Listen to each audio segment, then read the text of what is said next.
சொல்லுவேன். நான் இத்தனை முறை வரேன், ஒரு நாள் கூட நான் வந்துட்டு நாமத்தை மகிமைப்படுத்தினே வந்து அப்படின்னு சொல்லிட்டு எனக்கு ஒரு சில ப்ரேயர் ரெக்வஸ்ட்லாம் இருந்தது. திருமணத்துக்காக பார்த்துட்டு இருந்தாங்க. எல்லாருக்கும் பெண்களுக்குலாம் தெரிஞ்சிருக்கோம், ஒரு பொண்ணுங்களுக்கு வந்து 22-23 வயசு ஆயிட்டுனாலே எல்லாரும் கேட்க ஆரம்பிச்சிருவாங்க, எப்போ கல்யாணம் அப்படின்னு சொல்லிட்டு. போன முறை வந்துட்டு இந்த வீடுமே வந்து நான் கேட்ட 3 காரியங்கள் சொன்ன மாதிரி 2 காரியங்கள். எனக்கு வந்துட்டு கெரியர்ல ரொம்ப இன்ட்ரெஸ்ட் இல்லை. நான் ஏற்கனவே ஒரு கம்பெனியில் ஒர்க் பண்ணுறது சாஃப்ட்வேரில் இருக்கேன். பேசிக்காக ஐ வாண்ட் டு சேஞ்ச், வேற ஒரு கம்பெனியில் போகணும் அப்படின்னு சொல்லிட்டு கொஞ்ச நாளாக இருக்கேன். இந்த கம்பெனியில் இன்னொரு கம்பெனிக்கு போகணும் அப்படின்னு சொல்லிட்டு இதில் 2 காரியங்களை நான் கேட்டுக்கொண்டேன். பேசிக்காக நான் இந்த முறை மிஸ் ஆகிறேன், நெக்ஸ்ட் டைம் வரும்போது மிஸ்ஸஸாக கண்டிப்பாக வரணும். நான் இந்த இடத்துல நின்று நாமளும் மகிமைப்படுத்துவேன். டாக்டர் அது கேட்டுதான் இருந்தார். அப்பவே எனக்கு தெரியும் கண்டிப்பா இதை நான் கண்டிப்பா வந்து இங்க சாட்சி சொல்ல போறேன்னு சொல்லிட்டு தேவனுடைய நாம மகிமைக்கு சொல்றேன். இது நான் வந்ததுனாலயோ இல்ல வேற எதுனாலயோ இல்ல, என் ஆண்டவரே இங்க வந்தாரு. என்னுடைய இருதயத்தின் ஆழத்துல இருந்த அந்த ஜெபத்தை கூட கேட்டார், எனக்கு பதில் அளித்தார். அவர் கவனித்து கேட்கிறவரா இருந்தார், எனக்கு பதில் அளித்தார். நல்ல ஒரு கணவரை காத்து கொண்டிருக்கிறார், மரன் இன்ஜினியர். மரவழியில கத்திர நாமம் மகிமைப்படுவதாக. அது மட்டும் இல்லாம நாகரிக சிஸ்டம்ல ஒரு கம்பெனில ஒர்க் பண்றது. ஒர்க் பண்ண ஆரம்பிச்ச முடிச்ச பிறகு நான் ஒரு லெக்சரரா ஒர்க் பண்ணேன். எனக்கு வந்து சாஃப்ட்வேர்ல போகணும்னு ஆசை. அப்போ ஒரு இன்டர்வியூ அட்டென்ட் பண்ணேன் சிபிஎஸ்ல. ஆல்மோஸ்ட் செலக்ட் ஆயிட்டு நீங்களும் செலக்ட் ஆகின்னு சொல்லிட்டாங்க. ஒரு 9 பேர் தான் கடைசியில செலக்ட் ஆனது. நீங்களும் செலக்டட், உங்களுக்கு வந்துட்டு ஆஃபர் லெட்டர் அனுப்பியிருக்கோம் அப்படின்னாங்க. அதுக்கப்புறம் எங்களுக்கு 1 மாசம் ஆச்சு, 2 மாசம் ஆச்சு. எங்களுக்கு கொடுத்த கான்டாக்ட் நம்பரை கால் பண்ணி பார்ப்போம், யாருமே வந்து ஆன்சரே பண்ணல. அப்போ போகும்போதெல்லாம் என்னோட காலேஜ் பஸ்ல போகும்போதுலாம் பார்ப்பேன், சிபிஎஸ் பஸ் நின்றுட்டா அண்டவரே எனக்கு இது கிடைக்கல, அண்டவரே இது எனக்கு கிடைக்கல, எனக்கு அது கொடுப்பேன் இல்லையா அப்படின்னு சொல்லிட்டு யோசனை அப்படி கிருபையினால எஸ்பாயில் ஒரு முக்கியமான பிளான் வச்சிருந்தாரு. நான் நாகரிக சிஸ்டம் ஒரு கம்பெனி கொடுத்தாரு. இது வருஷம் கழிச்சு அதுக்கப்புறம் எனக்கு வந்து திரும்பவும் அந்த சிபிஎஸ் கம்பெனிலேயே ஆஃபர் கிடைக்க முடியாது. கற்று திரும்ப செஞ்சாங்க. நான் ஏதாவது ஒரு கம்பெனி தான் கேட்டேன். அந்த பிரிட்டானிக் கம்பெனியில சிபிஎஸ், ஐபிஎம் அண்ட் விப்ரோ 3த்துலேயும் ஆஃபர் லெட்டர் கொடுத்தாங்க. இது எப்படின்னா ஆண்டவர் தேர்வுக்கு ஒரு நன்மை குறைப்படாதான். God gave everything to me. எப்படி சொல்றது, ஒரு இது மாதிரி வச்சு யூ செலக்டட் அப்படின்ற மாதிரி கொடுத்தாரு.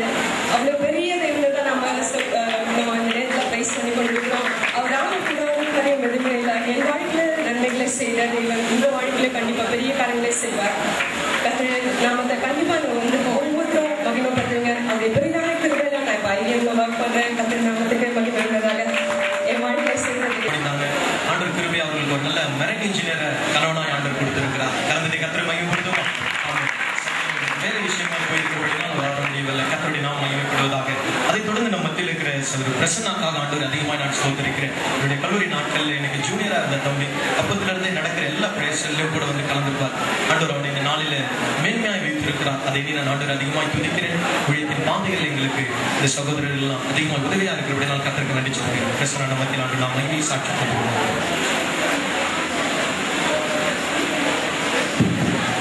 கர்த்தருடைய பரிசுத்த நாமத்தை ஸ்தோத்திரம். இந்த யூத் கிரிக்கெட் தொடங்கி 10வது வருஷம். இது நான் 10வது முறை அப்படி நம்புறேன். கர்த்தர் என் வாழ்க்கையில எவ்வளோ நன்மை செய்திருக்கிறார். அதை குறித்து நான் நிறைய முறை சாட்சியம் சொல்லியிருக்கிறேன். என் வேலை நிமித்தம் சரி, என் படிப்பு நிமித்தம் சரி, என் வாழ்க்கை நிமித்தம் சரி, எனக்கு கொடுக்கப்பட்ட குழந்தை நிமித்தம் சரி, நான் இந்த சாட்சி சொல்லியிருக்கேன். முக்கியமாக கடந்த ஆண்டு நான் சாட்சி எதுவும் சொல்லலை. பட் இங்கே வந்து சாட்சி சொன்னாலும் நான் என் குழந்தையை குறித்து நான் சாட்சி சொன்னதை வச்சு அவங்க போய் வீட்டில் ப்ரேயர் பண்ணி அதுக்கப்புறம் இங்கே வந்து சாட்சி சொன்னாங்க. அதை பார்த்து நானும் ஓகே, இந்த முறை என்னுடைய சாட்சியை வச்சு இவங்க சாட்சி சொல்லியிருக்காங்க, அதனால கர்த்தரை நான் ஸ்தோத்திரிக்கிறேன்னு சொல்லிட்டு எல்லா ரிட்ரீட்லையும் இங்கே மட்டும் இல்லை, எல்லா ரிட்ரீட்லையும் பார்த்தீங்கன்னா ஒரு ஃபீட்பேக் ஃபார்ம் ஒன்று கொடுப்பாங்க. அந்த ஃபீட்பேக் இல்லை ப்ரேயர் ரிக்வஸ்ட் ஃபார்ம் ஒன்று கொடுப்பாங்க. எங்கள் ரிட்ரீட்லையும் நாங்களும் ஒரு ஃபீட்பேக் ஃபார்ம் இப்போது இன்றைக்கும் ஒன்று கொடுப்போம். அதே மாதிரி போன வருஷமாக ஒன்று கொடுத்தாங்க. அதில் எல்லாரும் தன்னுடைய ப்ரேயர் ரிக்வஸ்ட் எழுதணும். நானும் எழுதுனேன், ப்ரேயர் ரிக்வஸ்ட் எல்லாமே எழுதுனேன். வருஷம் எழுதுனேன், நானும் எழுதுனேன். ஆனால் ஃபீட்பேக் ஃபார்ம்ன்றது நம்ம எழுதி மற்றவங்கிட்ட கொடுத்துருந்தோம். அப்போ நான் யோசித்தேன், சாமி எல்லாருக்கும் நான் கேட்குறதெல்லாம் நீங்கள் செய்றீங்க, ஆனால் இதைத்தான் உங்கள்கிட்ட கேட்டேன் அப்படின்றதுக்கு மற்றவங்கிட்ட சொல்கிறதுக்கு எனக்கு சாட்சி இல்லை, நீங்கள் ஒருவர் மட்டும்தான் சாட்சி. செய்தி அதுக்கு மற்றவங்களுக்கு ஒரு ப்ரூஃப் வேணுன்றதுக்காக நான் என்ன பண்ணேன், நான் எழுதின ஃபீட்பேக் ஃபார்ம் நான் யாருக்கிட்டே கொடுக்கல, நானே வச்சிருந்தேன். கடந்த 1 வருஷமா என்கிட்ட தான் இருக்கு. இதில் என்னென்ன ப்ரேயர் ரிக்வெஸ்ட் எழுதணும் இது எல்லாத்தையும் கர்த்தர் நிறைவேற்றிருக்கிறார். யாராவது ஒருத்தர் வர முடியுமா? ஐயோ வாலண்டியர் கம்மியா யாராவது ஒருத்துவாங்க, கம்மி யாராவது ஒருத்துவாங்க. சரி, அண்ணனே வாசனை இதுல இருக்கிற டேட்டு நான் என்ன எழுதியிருக்கேன் எல்லாமே வாசிப்பாரு. தினேஷ் போன வீடியோ அதுல டேட் என்ன தினேஷ்? 10/2009 போன வருஷம். Can you read the last one? To get rating greater than 4 in office. அப்புறம் To buy a car. okay, Promotion in office. okay, To build our house. okay, Brother's marriage. okay. இந்த 5 காரியத்தை கொடுத்து நான் எழுதியிருந்தேன். இந்த கர்த்தருடைய இடத்துல நான் சொல்றேன், என்னுடைய புது சாவி வரும் பாருங்க. கடந்த ஜனவரி மாதம் எனக்கு நான் டீம் லீடாக இருக்கேன். பட் டிசிஎஸ் பொறுத்து நான் டிசிஎஸ்ல வேலை பார்க்குறேன், டீம் லீடாக இருக்கேன். ஆனால் டிசிஎஸ் பொறுத்த வரைக்கும் ப்ரொஃபைனல் ப்ரமோஷன் கிடையாது, யூ ஹேவ் டெசிக்னேஷன்ஸ். நான் அதில் என்ன டெசிக்னேஷன் எழுதிருக்கேன், நான் அந்த வாசிங்க டெசிக்னேஷன் அசிஸ்டன்ட் சிஸ்டம் இன்ஜினியர். போன வருஷம் ஜனவரி மாதம் I was promoted as information technology analyst, ITA promotion வாங்கியிருக்கேன். ரேட்டிங் நல்ல ரேட்டிங் கொடுத்துருக்கார், சம்பளம் உயர்வு கொடுத்துருக்கிறார். வருகிற திங்கட்கிழமையில எங்கள் வீடு நாங்கள் கட்ட போகிறோம். அண்ணனுடைய மேரேஜ்க்காக அரேஞ்ச் பண்ணிட்டு இருக்கோம். கூடிய சீக்கிரத்தில் அதுவும் நிறைவேறிவிடும். இது நான் கேட்ட எல்லா காரியத்தையும் கருத்து நிறைவேற்றிருக்கிறார். நான் உங்களுக்கு சொல்றேன், நான் உங்களை மாதிரி பெரிய அறிவாளியோ ஜஸ்ட் நம்ப அனுபவம் நல்லா தெரியும். நாங்கள் எல்லாம் செஞ்சது ஒருத்தரை மட்டும்தான் நம்பணும். மனுஷன் நாங்கள் நம்பவே இல்லை. நாங்கள் நம்பி இருந்தது எல்லாமே கிறிஸ்து இயேசு மட்டும்தான். இங்கே நாங்கள் இருந்து வேலை பார்க்குற எல்லா வாலண்டியரும் பார்த்தீங்கன்னா படிப்புல ரொம்ப அறிவாளிகளோ இல்லை பணம் படைத்தவங்களோ அவங்களுக்கு பெரிய பேக்ரவுண்டா இருந்ததே கிடையாது. ஆனா அவருடைய இன்னைய வாழ்க்கையை பார்த்தீங்கன்னா ஒரு உயர்வான நிலையை கர்த்தர் வைத்திருக்கிறார். அதுக்கு காரணம் இயேசு இயேசு இயேசு இயேசு ஒருவர் தவிர ஏறவே கிடையாது. நான் என்ன சொல்றேன், நான் படித்து முடிச்சுட்டு வேலை இல்லாத போது சென்னை ரிலையன்ஸ் போர்ல 501 ரூபாய்க்கு 2 செல்லு தெரியுமா? நிறைய பேர் தெரிஞ்சிருக்கோம். 501 ரூபாய்க்கு 2 செல் விற்கும். அந்த செல்ல சென்னை தெருக்கடல் நான் விற்றேன். என்னுடைய சம்பளம் எவ்வளவு தெரியுமா? ஒரு நாளைக்கு வெறும் 100 ரூபாய் சம்பளம். அந்த 100 ரூபாய் சம்பளத்துடைய வாழ்க்கையை ஆரம்பிச்சார். ஆனா எனக்கு 1000 கர்த்தர் எனக்கு சம்பாதிச்சு கொடுத்துருக்கிறார். இதுக்கு காரணம் என் படிப்பு, என் அறிவு கிடையாது. என்னுடைய ஐடி நிறைய பாருங்க, I am not all ID CS graduate. நான் படிச்சது எலக்ட்ரிக்கல் இன்ஜினியரிங்.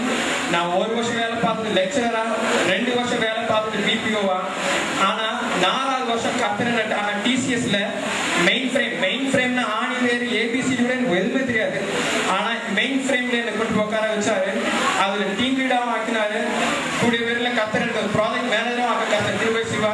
அதுல ஒரு நம்பிக்கை விசுவாசம் கண்டிப்பா இருக்குது. நான் இங்க வந்து பிள்ளை ஒன்னே சொல்றேன், நீங்க மதத்தை நினைச்சு நீங்க கிறிஸ்துவுக்குள்ள வரவே தேவையில்லை. நீங்க மதம் மாறணும்ன்ற அவசியமே தேவையில்லை. நீங்க இயேசு கிறிஸ்துவ நம்பினா கர்த்தர் உங்க வாழ்க்கையை வெற்றிகரமாக ஆக்குவார். இன்றைக்கு வந்து நீங்க ஒவ்வொருவருக்கும் இந்த எக்ஸிட்டோன்ற ஒரு செம்பொருளோட நீங்க வெளில கடந்து போங்க. இயேசு கிறிஸ்து மட்டும் நமக்கு அவர் உங்க வாழ்க்கை செல்வி ஆக்குவார். ஆமென். முடியாது என்று மனம் தவறாது. கிடைத்தது 501 ரூபாய்க்கு 2 செல் வைக்கிற வேலை தான்.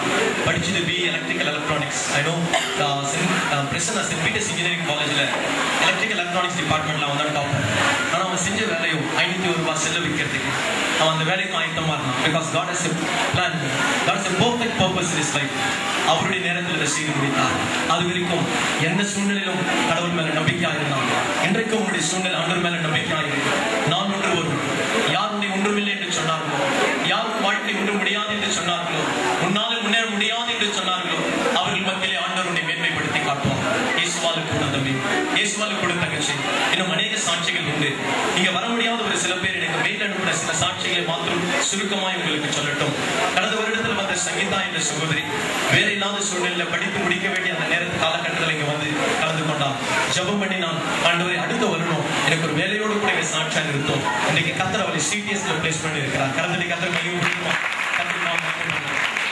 இதே போல குடும்பத்துல தகப்பன் என்ற சூழ்நிலையில தகப்பன் இறந்து போய்விட்டார்.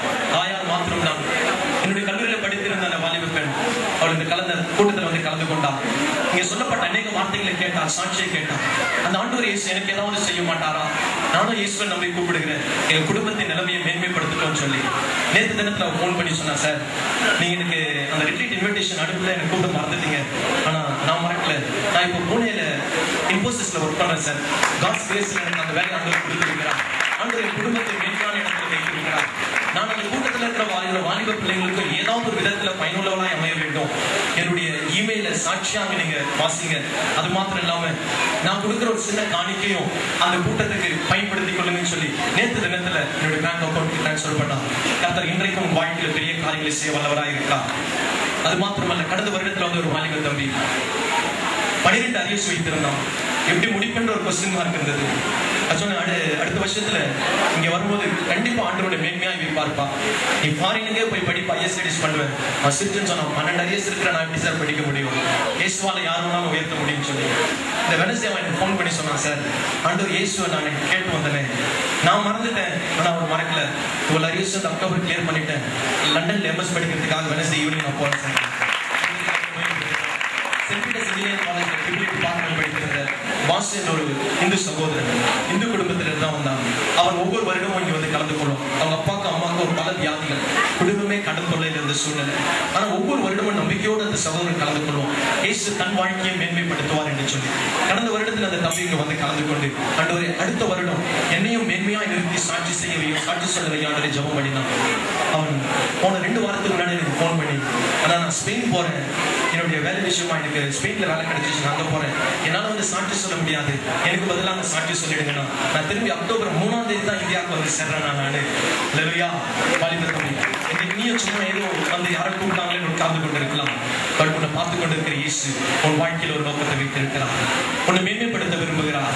உன் குடும்ப சூழ்நிலைகள் சாதகம் இல்லாமல் இருக்கலாம், உன் தாய் தகவல் படித்தோர்களா இல்லாமல் இருக்கலாம், உன் பெற்றோர்கள் நலிந்தோர்களா இருக்கலாம், ஏன் உனக்கு நீயே ஒரு அவமானமாய் தெரியலாம். என் வாழ்க்கை மற்றவர்களைப் போல அல்ல, நான் மற்றவர்களைப் போல பேச முடியாது, நான் மற்றவர்களைப் போல வாழ முடியாது, எனக்கு அழகில்ல, அறிவில்ல, அந்தஸ்தில்ல, பணம் இல்ல, படிப்பில்லை என்று சொல்லி ஏதோ ஒரு காரியத்தை உன் வாழ்க்கையை கொண்டு உனக்கே குறை சொல்லி வாழ்ந்து கொண்டிருக்கலாம். ஆனால் ஆண்டவர் உன் வாழ்க்கை